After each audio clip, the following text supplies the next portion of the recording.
Gente boa, olha só, eu vou ler aqui na carta aos Hebreus, carta aos que deviam continuar atravessando fronteiras de consciência, os hebreus, os andarilhos da fé, da viagem ininterrupta da consciência e que tinham voltado atrás. E toda essa carta é para chamar os que, por natureza de vocação, deveriam andar para frente, tinham retrocedido para as primitividades fetichistas das crenças, ao invés de evoluírem na liberdade intangível, porém concreta da fé. É a esses que se escreve. E aqui no capítulo 9, onde eu lerei, onde o argumento, justamente porque eles eram judeus e estavam retrocedendo para a religiosidade fetichista do templo, dos sacrifícios, dos bodes e touros, dos altares, é que o capítulo 9 nos fala acerca disso com as seguintes palavras, dizendo: ora, a primeira aliança, aquela de Moisés, também tinha preceitos de serviço sagrado e tinha o seu santuário terrestre, primeiro o tabernáculo, depois o templo em Jerusalém.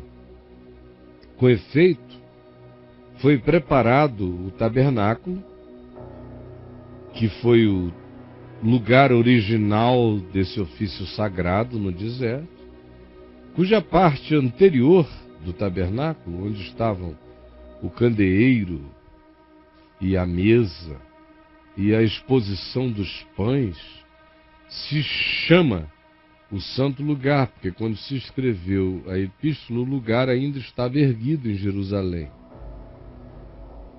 Daí a designação no presente, o lugar está lá, se chama o santo lugar.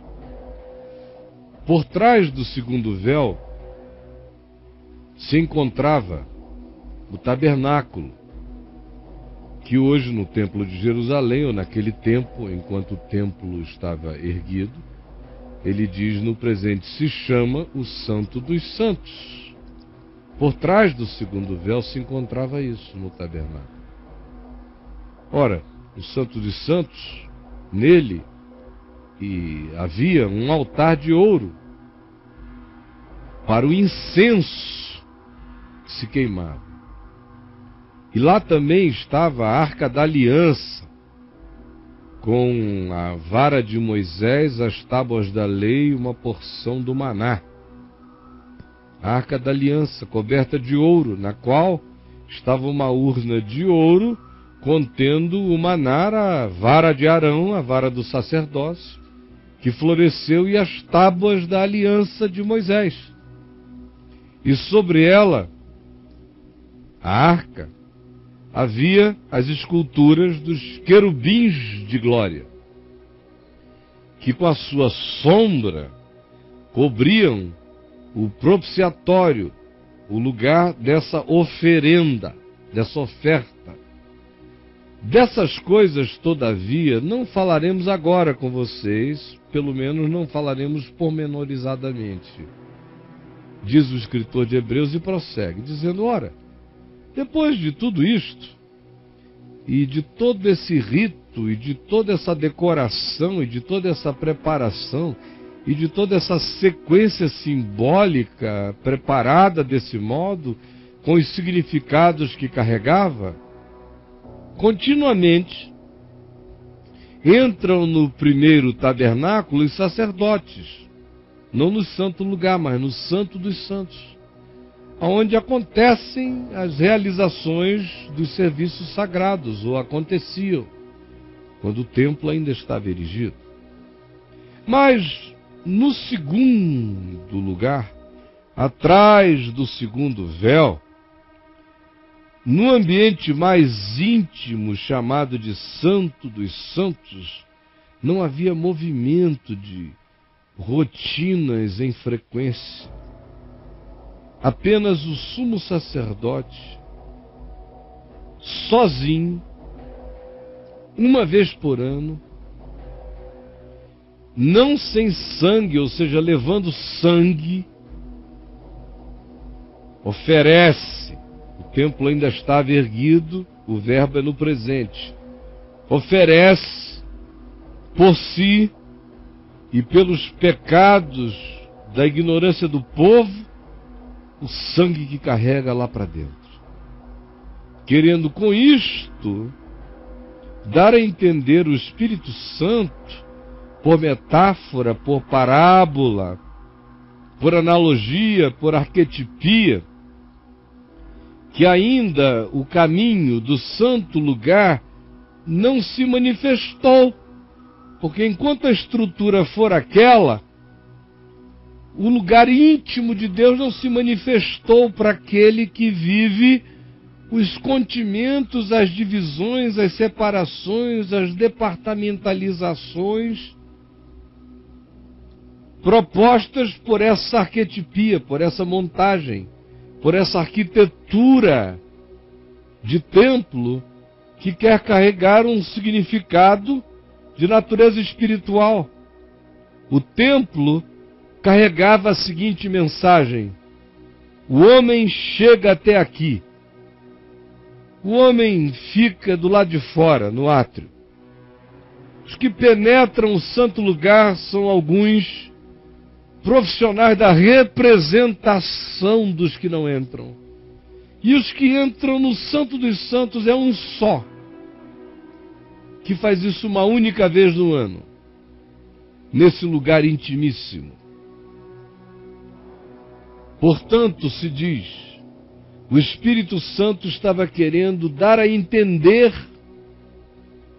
que o caminho do santo lugar não se manifestou enquanto esse templo estiver erguido, enquanto a religião for o paradigma, enquanto os modelos de separação e de representação do homem perante Deus carregarem as oficialidades da religião, enquanto a espiritualidade humana viajar por dentro do aprisionamento desses continimentos, dessa percepção tão primitiva,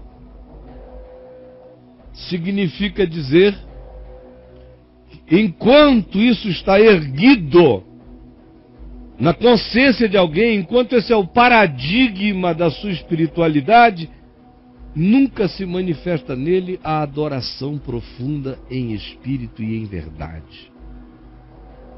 Porque a mente dele está toda contingenciada por aqui você entra, aqui você não entra, aqui só os especializados, ali só os que sabem, ali só os santos, ali só os que receberam tal autoridade. A religião funciona com esses cardinalatos da idade da pedra. E o escritor de Hebreus diz, enquanto a consciência é assim, não se manifesta o que já é. Não. Porque isto é uma parábola para a época presente. Nós estamos hoje vivendo o encontro dessas duas percepções, dos que já entenderam e transcenderam e dos que continuam contingenciados e presos.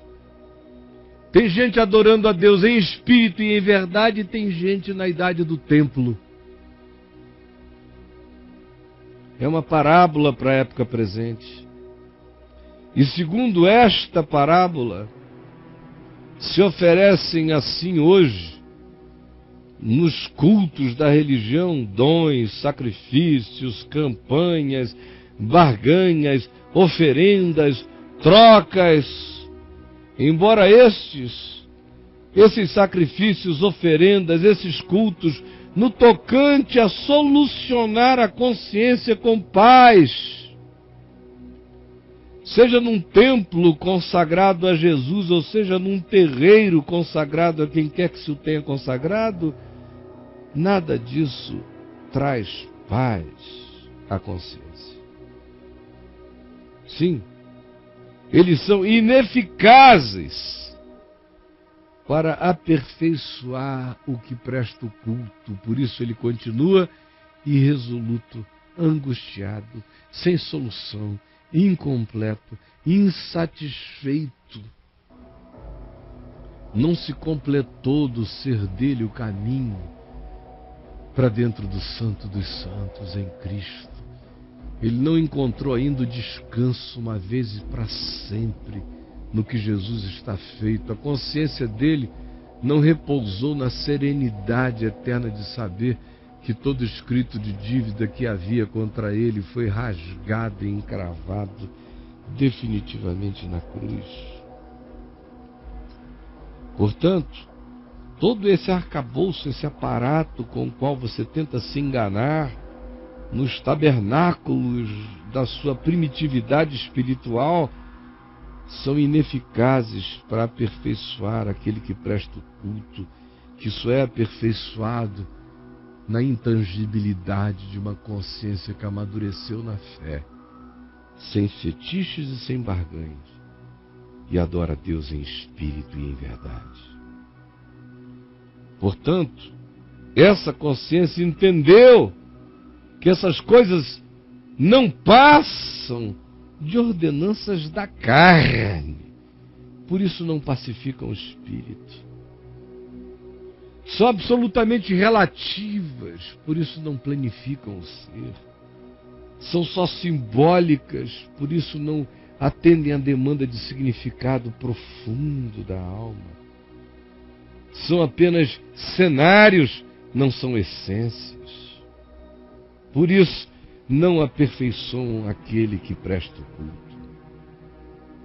São só ordenanças da carne, baseadas somente em comidas, bebidas, ofertas, dinheiro, diversas abluções, impostas até o tempo oportuno da reforma que já houve.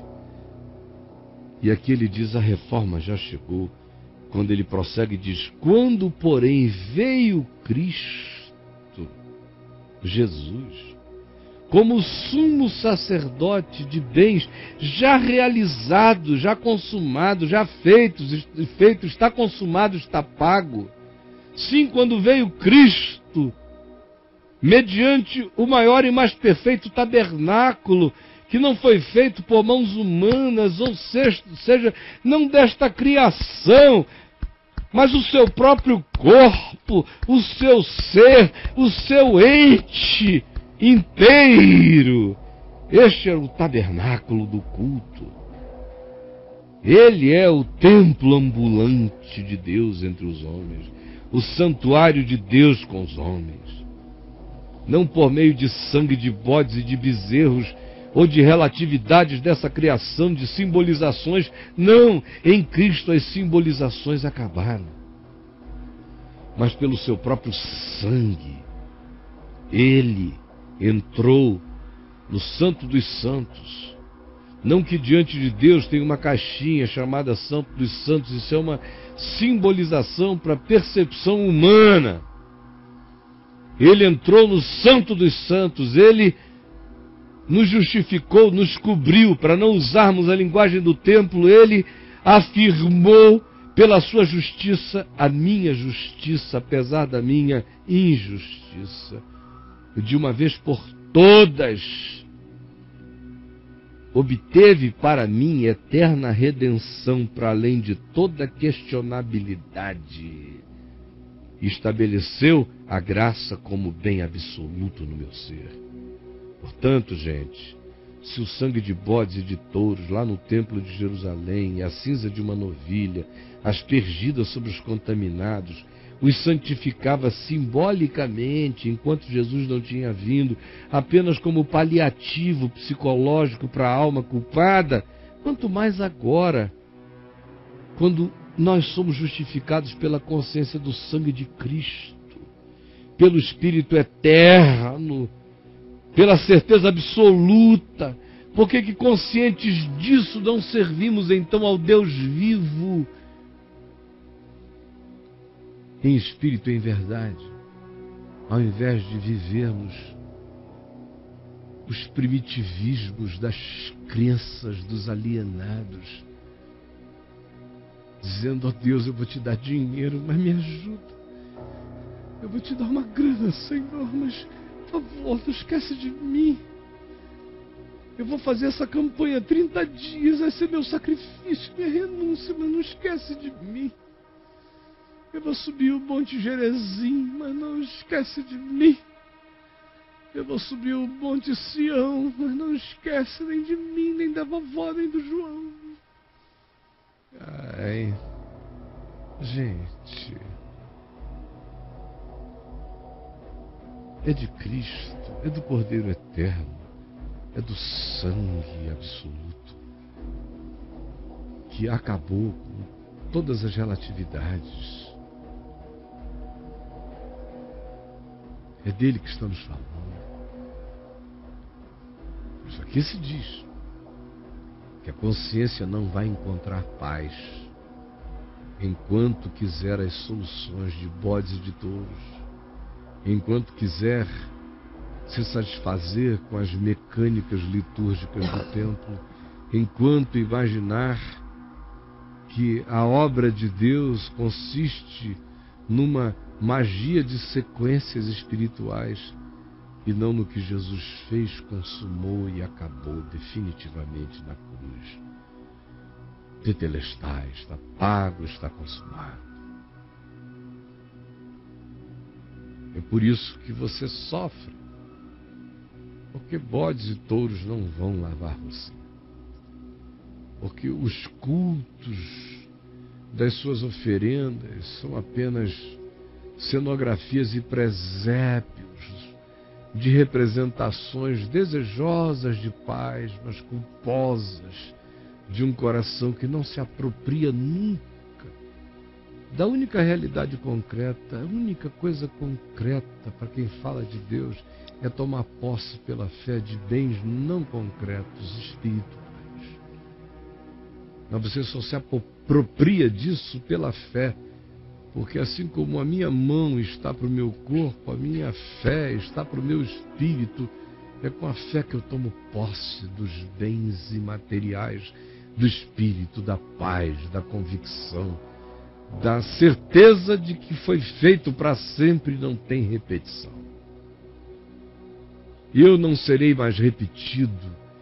Em Cristo eu estou acabado para a vida eterna. Eu estou completo. Eu estou coberto. Na história eu continuo crescendo de relatividade para maturidade, mas em Cristo eu já sou quem eu fui feito para ser. É por isso que eu não desisto, deixando coisas que para trás ficam, eu prossigo para o alvo, para ser quem em Cristo eu já sou. E sei que fui chamado para ser. Por favor, ó Espírito Santo, tem tanta gente servindo a Jesus sem paz.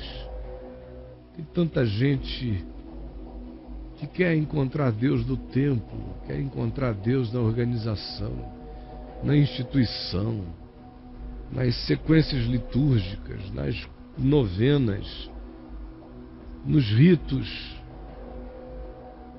nas oferendas, nas catedrais e nos terreiros. Tanta gente querendo segurar a Deus em algum pedaço de coisa, ou prender Deus a um contrato.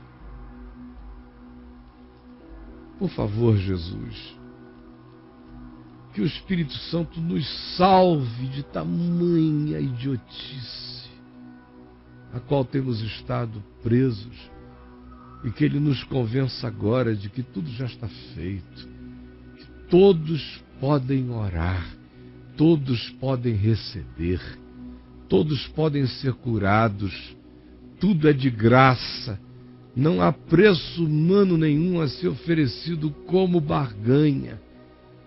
Já está tudo pronto, eu só tenho que tomar posse. O resto vai ser desenvolvimento da minha vida grata diante de Ti, nada além disso. Por favor, Jesus, demole os altares da burrice espiritual na nossa mente. Tira o véu dessa burrice do nosso entendimento e quebranta-nos hoje, amolece-nos na graça e no entendimento.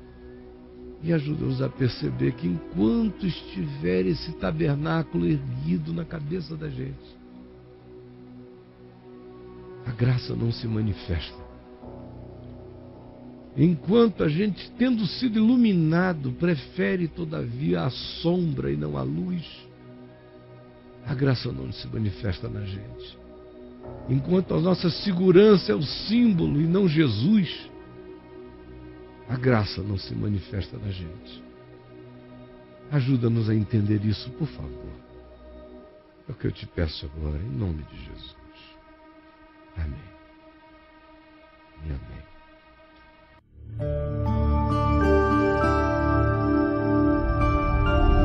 VNV TV, o canal é você.